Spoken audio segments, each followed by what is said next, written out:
wonderful diversity and goodness of this state that you've been hearing from. Are you excited about these candidates?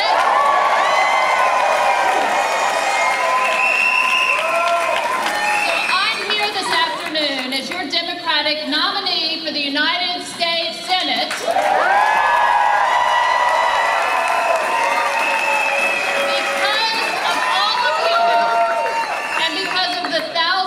People from across the state who contributed their time and their effort and their resources, and who embrace the belief that together we can create change for Georgia and for our nation. So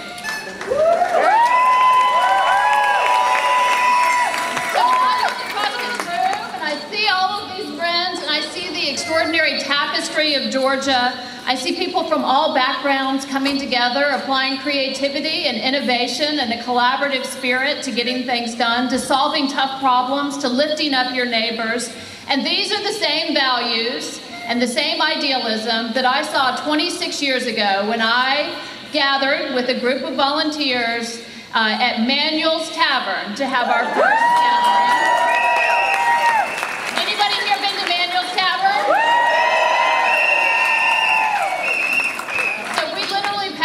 Empty beer mugs. We collected contributions, and we had poster boards, and we had people sign up, and we said, come join us to tutor kids, come join us to deliver meals to people who are homebound, and join us to build houses.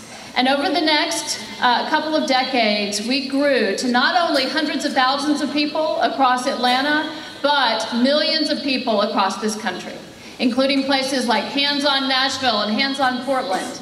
And eventually, 7 years ago, we did something unusual. We merged our efforts with President George H.W. Bush's Points of Light organization. And together, we created the world's largest organization in the world dedicated to volunteer service.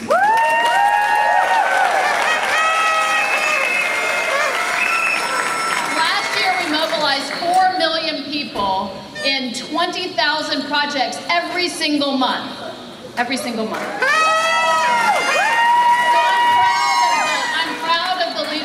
I'm proud of the values that I learned through that service movement, and I take that same spirit of service and I apply it to this campaign. The last 26 years taught me that if we want to create change, we cannot stand on the sidelines. We have to fight and organize and mobilize for the change we want to see.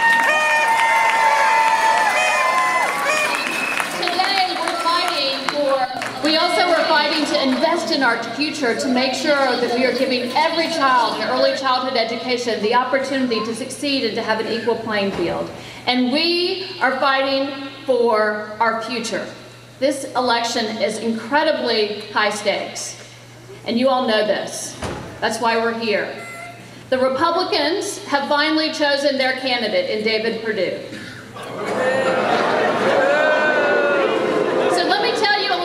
About David Perdue, and I'm going to do that by sharing one of the first things that he said after the election. Let me actually quote him. Let me read this to you. He says, so who brings more value to the debate? Someone who has been running a philanthropy for 15 years or whatever, or someone who has been out here, not to go bragging, he says, competing in the real world. The real world. So let me tell you about the real world that I've been in for the last 26 years here in Georgia. It's the real world of public school classrooms where teachers and volunteers are fighting for equality for all of our children. The real world of seniors who depend upon meals to be delivered to them to ensure that they can live with dignity and independence. The real world of neighbors and communities rebuilding in the wake of natural disasters after they've lost all their earthly belongings. So this is the real world that I've been occupying, and I believe that there is nobility in helping others. I believe and honor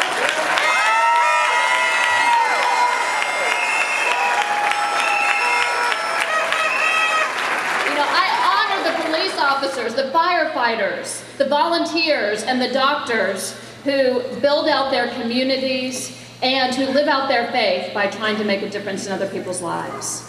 So now let me tell you a little bit about David Perdue's real world. Mr. Perdue is a man who's managed to make a lot of money in business, and we applaud success. But for some reason, those who worked with him at the various stops along his career didn't come out nearly as well. In fact, in our neighboring state of North Carolina, my opponent managed to make millions of dollars for less than a year's worth of work, but almost 8,000 people lost their job when his company went bankrupt. And in multiple other companies, David Perdue led efforts to ship thousands of jobs overseas, making a fortune while American families suffered. And under his watch, one of his companies was investigated by the federal government for discriminating against women. And his firm was forced to pay more than 2,000 female employees more than $20 million for not paying them equally and for not treating them equally. So too often, Mr. Perdue seemed to prosper when those who worked with him suffered. He's a man who time after time put his own profit ahead of his people. So sadly, David Perdue's real world does not include us.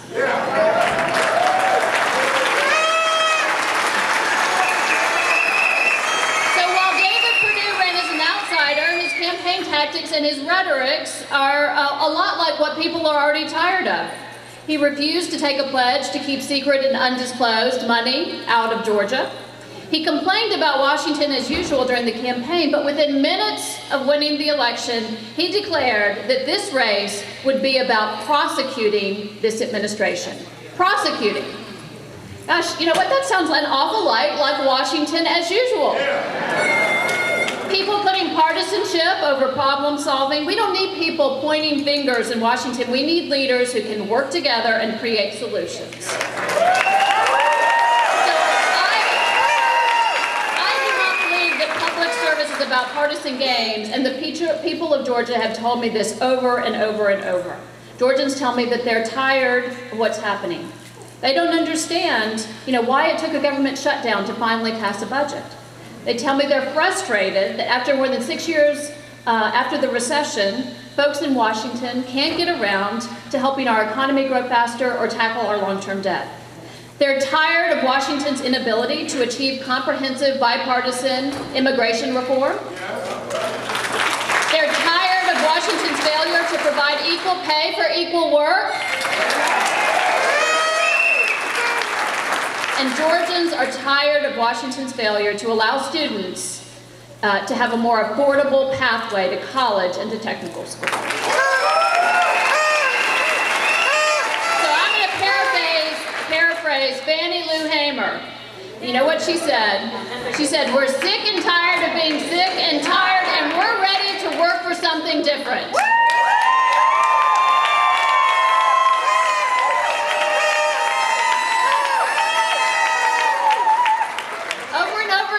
Campaign trail, people through their words and their actions have declared that they know that we can do better in Washington and that they're willing to work really hard for it.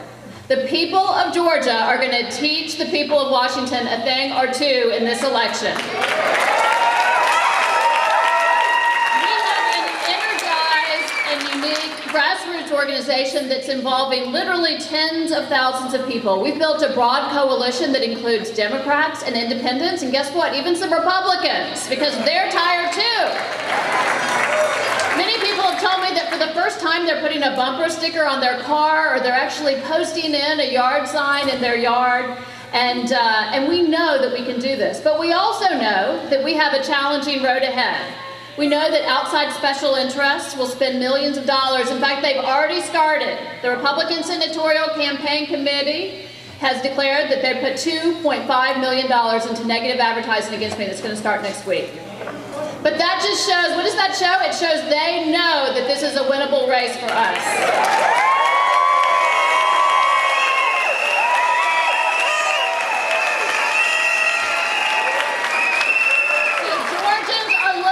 Something different. I think they're looking for a restoration of our true values, and I know that we can work together to make sure that we live out the values of our Georgia State motto. And you all know what those are? Wisdom, justice, and moderation. And that's what we can do. So I feel a lot like I did when I gathered 26 years ago at Manuel's Tavern. I have the same sense of possibility, the same sense of optimism, the same sense of inspiration and idealism. And I know that we can work to create change together. So we have 100 days, less than 100 days, less than 100 days. So I'm going to ask you something. Are y'all ready? Yeah!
It feels good to be winning, doesn't it?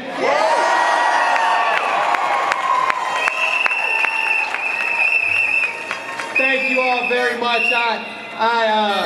I know it's exciting today, and my campaign team wanted me to let y'all know first things first.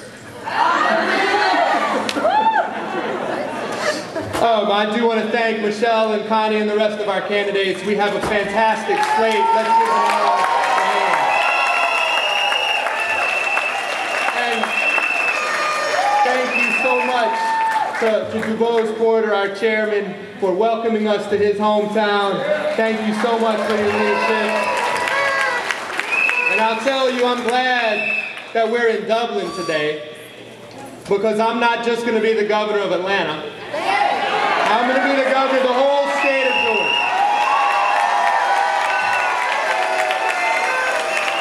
Now, I'm also just proud to be here with you all today and to look out at a room that looks like Georgia. And it looks like the future of Georgia. And that future, I've said it before, I'll say it again, it's a multiracial, multicultural future that all of us belong to, where nobody gets left behind, where nobody gets left out. And this party today is the only party that represents that future.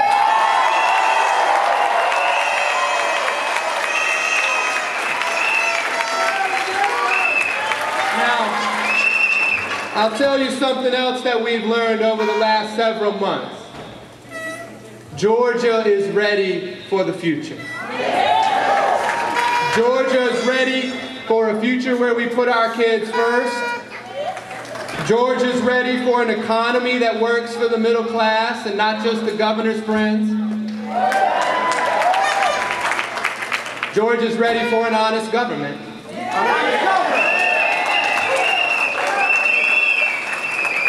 And as I said, over the last several months, we have taken this campaign from every corner of this state, there and back again. We put 2,400 miles on a car in 1 week. And from Dalton to Valdosta, and from Columbus to Savannah, and from Alpharetta to Omega. We've been seeing people, Democrats, Republicans, Independents, all different kinds of people who are proving and who are ready to buy into something new. Yes! And I'll tell you, they know, and we all know, it's not just the people in this room who know that we are not getting what we need from our state government. I care about this state. You've heard me say it before. My family moved here in 1768. And my children, who are 7 and 5, are 10th generation Georgians. And I'm proud of my roots. My dad graduated with about 26 other people from his high school class, and so did my grandfather and grandmother. And I know what one kid in rural Georgia, if he's given a good education, can do in the world. All right.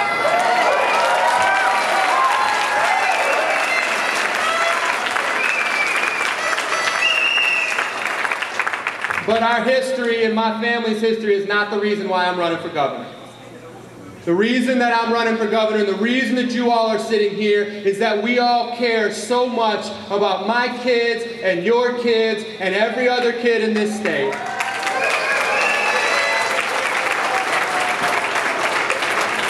Georgia has every ingredient to be a powerhouse. It has every reason to believe that there's a bright future out there. It has everything it needs to do right by its kids, by its healthcare system, by its government that works for regular people again. But the path that we're on right now is not taking us to that bright future. That's right. And instead of charging toward that future, our current governor is trading in tomorrow for today. Over and over again, and nowhere is that more clear than in how he has treated our public education system.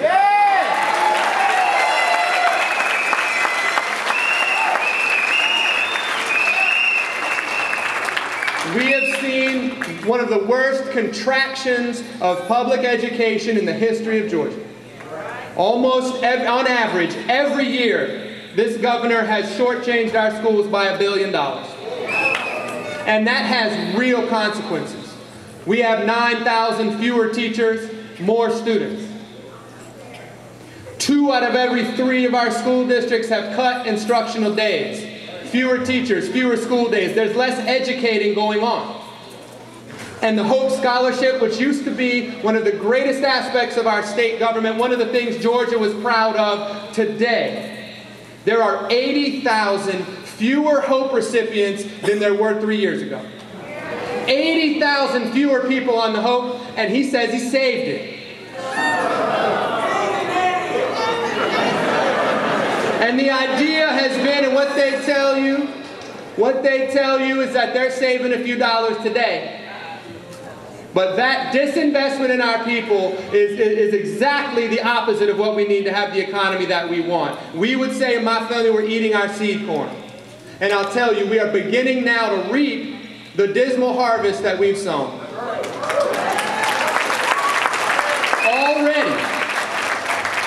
Already, the average Georgia family makes about $6,000 less than they did 10 years ago. That is a real pay cut for the middle class. 27% of our kids, 1 out of every 4 children in Georgia lives in poverty. That's the 6th worst poverty rate in the country. And now we have one of the highest unemployment rates.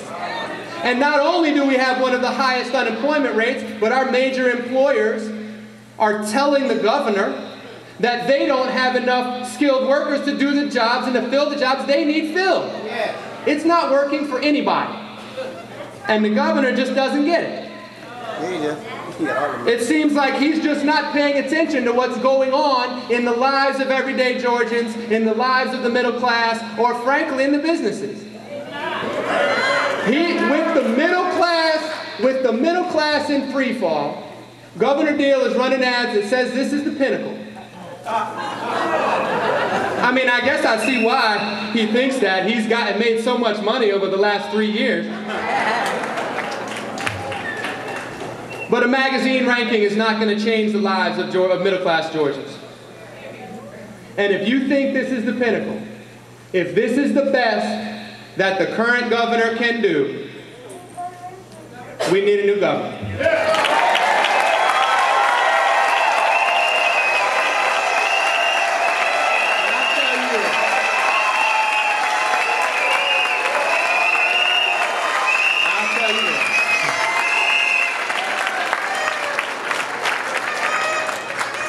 And it doesn't take a lot to change things.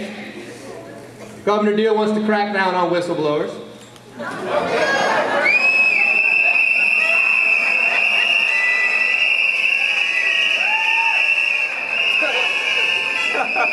I'd rather crack down on fraud and waste and abuse in our government.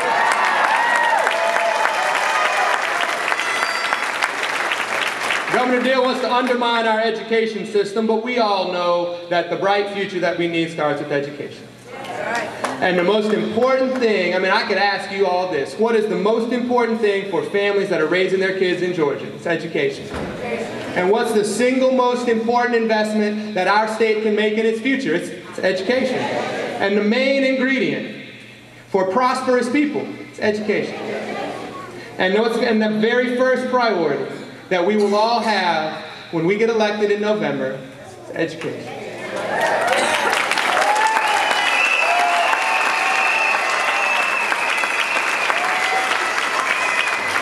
And this is personal for me.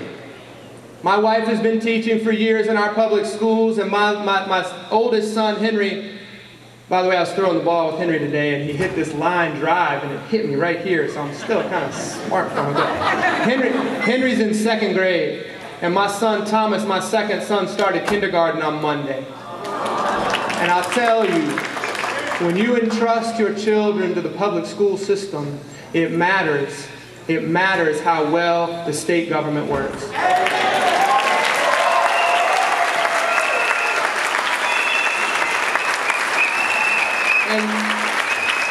And when I'm governor, as I've said before, I'll submit a budget that's education on the one hand and everything else over there. And you will literally have education as the first funding priority of our state, as it says in our Constitution, and as it should be for the future.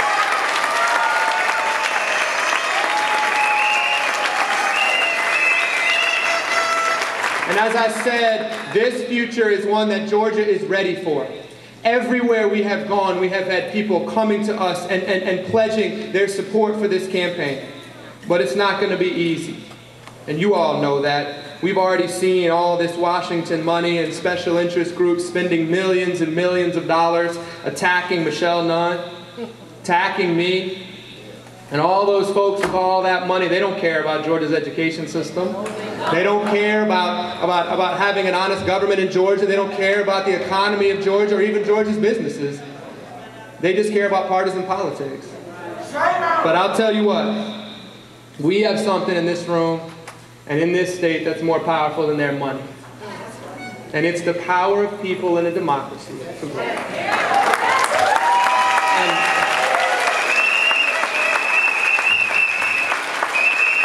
I'll tell you, 49 years ago this week, I'm sure you've heard it before, President Johnson signed the Voting Rights Act. One of the most important pieces of legislation in the history of this country. And we've had Georgians who led that fight for the Voting Rights Act, like Martin Luther King and John Lewis and so many others that are here. And I'm asking everyone in this room to do one thing. It's pledge to vote. And it's get your friends and your family and the people that you go to church with and the people that you go to school with and the people that you see at the grocery store and the people that you pass on the street to also pledge to vote.